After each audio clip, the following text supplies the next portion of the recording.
आता बातम्या पाहूयात विस्ताराने। पीक नुकसानीसाठी आता मदत जाहीर झालेली आहे। 2215 कोटींची मदत जाहीर झाली आहे।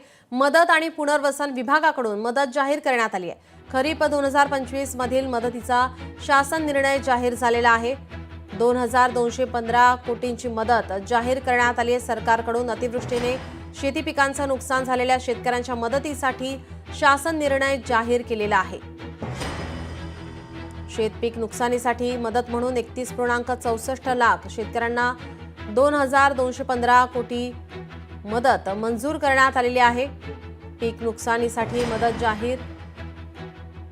साधारण खरीप 25 मध्ये शेती पिकाच्या नुकसानीसाठी मदत म्हणून 31.64 लाख शेतकऱ्यांना आजपर्यंत 2215 कोटी रुपये मदत ही मंजूर सरकारने केलेली आहे।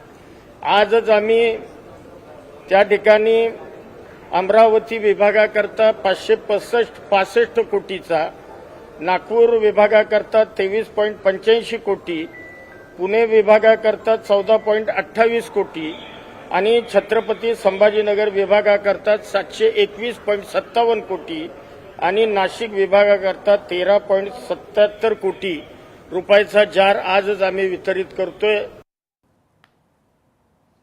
पीक नुकसानीसाठी आता मदत जाहीर झालेली आहे। 2215 कोटींची मदत जाहीर झाली आहे। आपले प्रतिनिधी स्वप्नील जाधव आपल्यासोबत फोन लाईनवरून जोडले। स्वप्नील, काय अधिकची माहिती?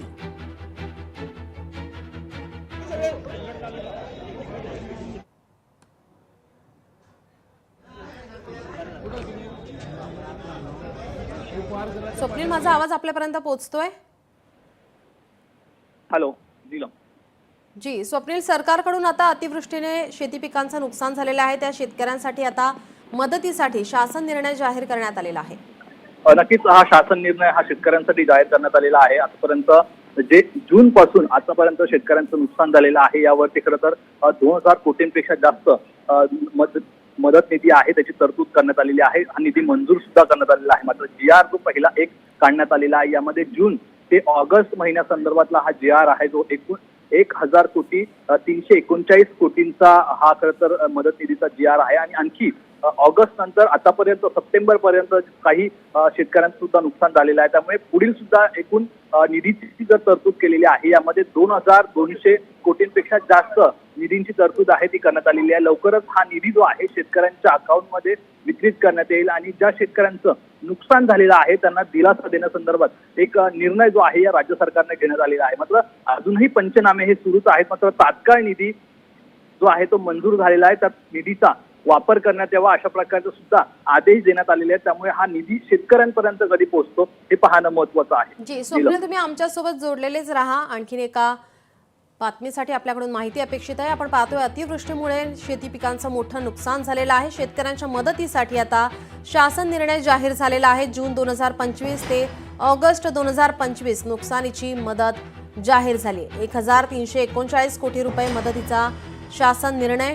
आपले प्रतिनिधी स्वप्नील आपल्यासोबत जोडलेलेच आहेत। स्वप्नील, आपण पाहतोय यंदा राज्यामध्ये मुसळधार असा पाऊस झालेला आहे ज्यामुळे शेती पिकांचं नुकसान झालंय।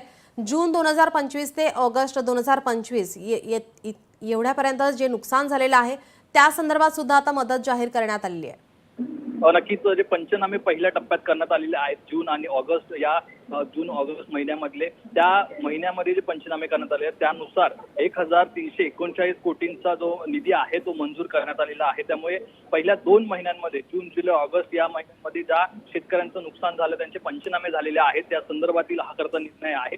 यापुढील सुद्धा शासन निर्णय हा यामध्ये ऍड करून खरं तर 2200 कोटींचा एकूण असा निधी जो आहे तो मंजूर झालेला आहे। त्यामुळे पहिल्या टप्प्यातील जे पंचनामे झालेले आहेत यामध्ये मराठवाड्यातील शेतकऱ्यांचं अतोनात नुकसान झालेलं त्याचे प्रमाण जे आहे ते अधिक आहे। त्यामुळे लवकरात लवकर जो निधी आहे या शेतकऱ्यांच्या खात्यामध्ये वितरित करण्यात येणार आहे। आणि दुसऱ्या टप्प्यामध्ये अजूनही मराठवाडा असेल, विदर्भ असेल, पश्चिम महाराष्ट्र असेल, उत्तर महाराष्ट्र असेल या जिल्ह्यांमधील या भागामध्ये शेतकऱ्यांचं नुकसान झालेलं आहे त्याचे पंचनामे हे अजूनही सुरू आहेत। अजूनही सरकारी अधिकारी जे आहेत ते बांधावर जाऊन पंचनामे करतायत। मात्र तात्काळ मदत म्हणून आणखी काही निधीचा या ठिकाणी भर घालण्यात आला असून आणखी काही निधी जो आहे तो मंजूर करण्यात आला आहे। त्यामुळे जून जुलै ऑगस्ट या महिन्यांचा 1339 कोटींचा निधी आणि यावरती आणखी 1000 कोटींचा निधी मंजूर करण्यात आलेला आहे. आता एकूण 2200 कोटींचा निधी जो आहे तो शेतकऱ्यांसाठी त्यांचे मदतीसाठी जो आहे तो मंजूर करण्यात आलेला आहे. नीलम. जी, धन्यवाद स्वप्नील आपण दिलेल्या माहितीसाठी.